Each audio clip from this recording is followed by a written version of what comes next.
I live in a small village called Einingen, just outside of Böblingen, near Stuttgart. My journey would take me southwards towards the Swiss border at Lake Constance. After crossing the Swiss border, I would push on towards Lake Zurich and on to Olaf's house. With the kind assistance of my son, Ed, I had recently managed to purchase a new bike. A giant Propel advanced one with disc brakes. I needed to take some spare clothes, washing kit and some casual clothing, etc., and therefore decided to use our bike trailer.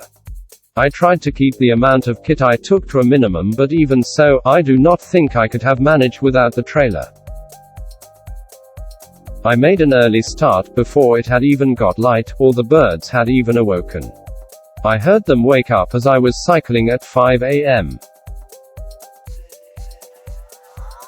On the whole, the route I had planned, with the assistance of Anita, was good.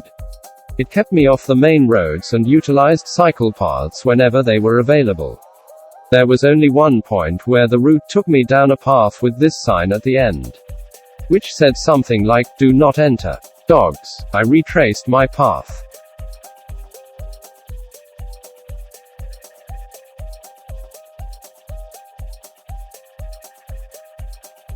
I managed to make good time, maintaining an average of 22.4 km per hour. My maximum speed was 59 km per hour. I had sort of made myself a promise of a refreshing swim in Lake Zurich when I got there.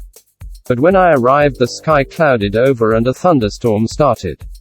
In the final few kilometers, I got soaked to the skin. So after climbing an epic hill, I arrived at Olaf's house. 235 kilometers in 10.5 hours. Olaf told me that he had some plans whilst I was there for some epic rides, including a circumnavigation of Lake Constance. After yesterday's big ride, I wanted a bit of a relaxing day. So we had a short, local ride. I could not believe that within a short distance of Olaf's house was the factory that produces Anita's favorite chocolates. Obviously, as it was Switzerland, the route was hilly but also very beautiful.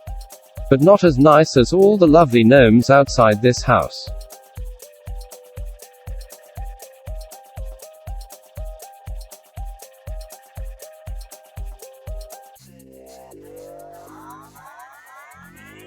Lake Constance, or Bodensee, as it is known locally, is a beautiful lake, located on the borders of Germany, Austria and Switzerland. The ride we had planned took in the full circumference of the lake.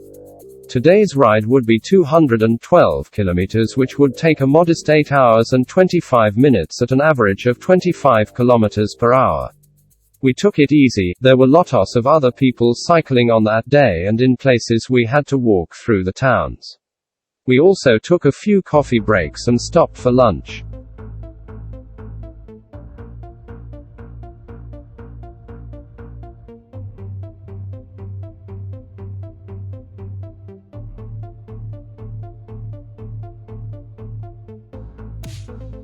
This ride was one that Olaf had recommended for me, and I can understand why.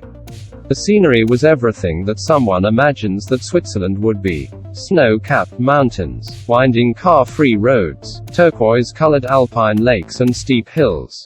Although today's ride was not too long, only 43 kilometers, it was the altitude gain of 1054 high meters that made this a tough ride.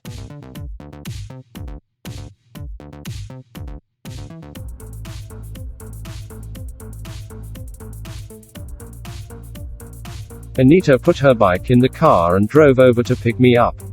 It was very nice to share our final ride together.